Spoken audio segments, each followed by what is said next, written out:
Bienvenidos a su programa, Una pausa en el camino, un programa dedicado al estudio de la Biblia con un enfoque práctico para nuestras vidas. Desde aquí, desde la Iglesia Adventista Central en Dayton, Ohio, un servidor, el pastor Augusto Pérez. Antes de concluir el estudio de la lección de la escuela sabática de esta semana, vamos a tener entonces una palabra de oración. Oramos. Cariñoso Padre, muchas gracias, Señor, por tus bendiciones. Gracias por el estudio de tu palabra durante esta semana. Hoy llegamos al final, Señor, y esperamos que haya sido de gran bendición para cada uno de nosotros. Lo pedimos en el nombre de Jesús. Amén. Amén. Muy bien. Estamos llegando entonces al final de nuestro estudio de esta semana, el milagro del Purín.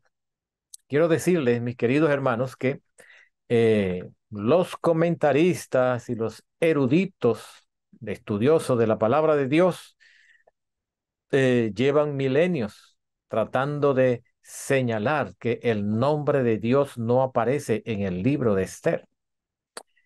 Y puede ser verdad, ¿verdad? Usted puede estudiar todo el libro de Esther, todos los capítulos, se dará cuenta de eso, pero no obstante, no obstante, los judíos pudieron reconocer el accionar de Dios en la gran liberación a favor de ellos, porque nosotros, ¿verdad? Solamente no estamos analizando todo el libro, porque es muy extenso para una sola lección, pero después de la lección de ayer donde vimos, ¿verdad? Que porque para esa hora Dios llamó a Esther para liberar al pueblo de Dios de ese decreto de muerte. Se vinieron todos los acontecimientos que están en los capítulos 5, capítulo 6, capítulo 7, ¿verdad? El capítulo 8, y hoy nos vamos a basar ya al final el capítulo 9, ¿verdad? El capítulo 9, versículo 1 al 12 del libro de Esther. Así que entonces, aunque no aparece el nombre de Dios en el libro de Esther, los judíos sí pudieron, ¿verdad? Pudieron reconocer cómo el accionar de Dios, ¿verdad? En la gran liberación del pueblo de Dios. El pueblo de Dios escogió este libro precisamente para incluirlo en el canon bíblico, porque allí, aunque no aparece el nombre de Dios, se ve claramente el accionar de Dios en todos los acontecimientos. ¿Somos capaces nosotros también de percibir la presencia de Dios bajo la superficie de nuestra vida cotidiana, en el quehacer de todos los días, en el estrés de todos los días? ¿Somos nosotros también capaces de reconocer el accionar de Dios en nuestra vida, ¿verdad? Ante las pequeñas cosas, ante las decisiones que tomamos cada día, porque cada día tomamos decisiones, ¿verdad? Y en esas decisiones también nosotros vemos que el accionar de Dios en nuestra vida, y así debiera ser, que Dios siempre estuviera precisamente en nuestra vida.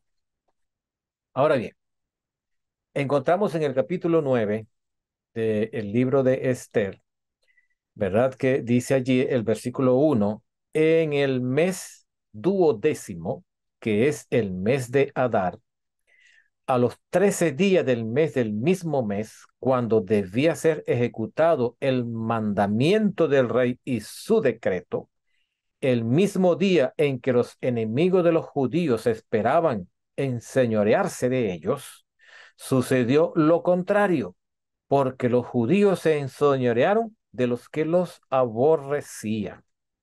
Versículo 2, los judíos se reunieron en sus ciudades, en todas las provincias del rey Asuero, para descargar su mano sobre los que habían procurado su mal, y nadie los pudo resistir, porque el temor de ellos había caído sobre todo todos los pueblos.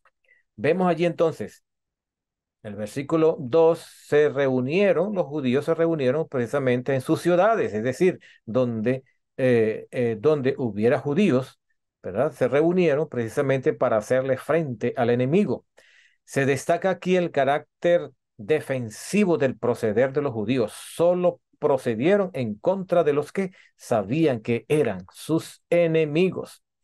Los príncipes, capitanes, eran gobernadores provinciales, oficiales del rey, los que se preocupaban de los asuntos del rey, apoyaban a los judíos, dice acá el versículo 2, apoyaban a los judíos mediante su apoyo moral y quizás también por la fuerza de las armas, también ayudaron a los judíos, porque había caído sobre ellos el cargo de Mardoqueo, era ya ampliamente conocido en Susa, la capital del reino. Así que entonces la matanza comenzó precisamente, ¿verdad?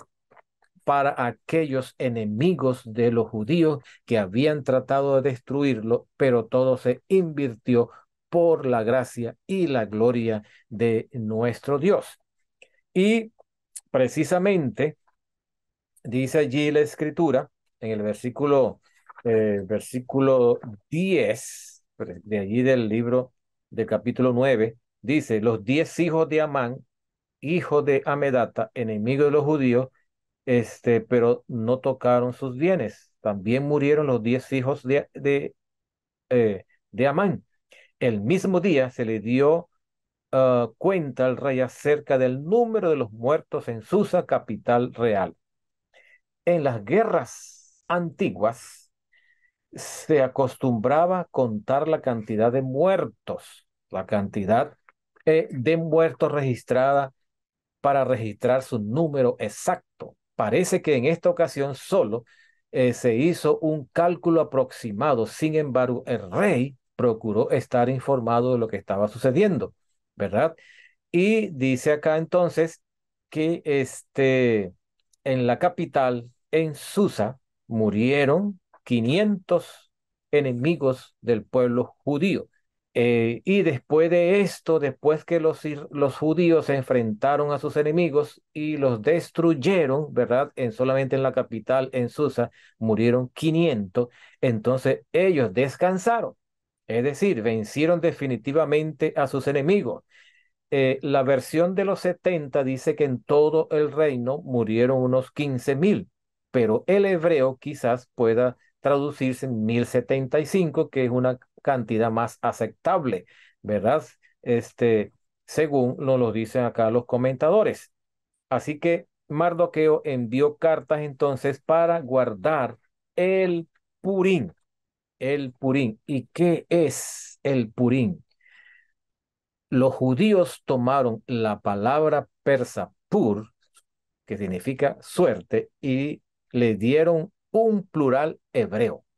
Quizás eligieron la forma plural de la misma porque Amán echó suerte varias veces o porque los judíos celebraban la fiesta en 2 días sucesivos, el 14 y el 15, ¿verdad? Porque el día 12 era la destrucción de los judíos, aparentemente, pero entonces en vez de guardar un día, Mardoqueo envió carta para que se guardaran los 2 días, el 14 y el 15, que son las fiestas del Purín.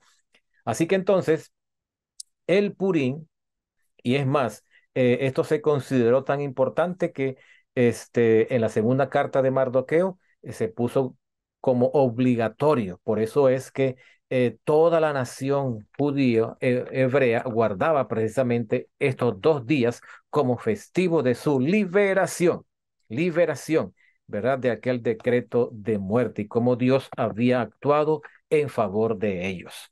Mis queridos hermanos y queridos amigos, cuando somos fieles a Dios, Dios envía la liberación por cualquier medio, por cualquier forma, porque Dios es el Dios de lo posible. Cualquier situación difícil que pasemos, cualquier situación difícil que estemos viviendo, el Señor nos va a ayudar a resolverlo como resolvió aquel decreto de muerte sobre los judíos. Seamos fieles a Dios y veamos la gloria de Dios. Dios te bendiga y te guarde.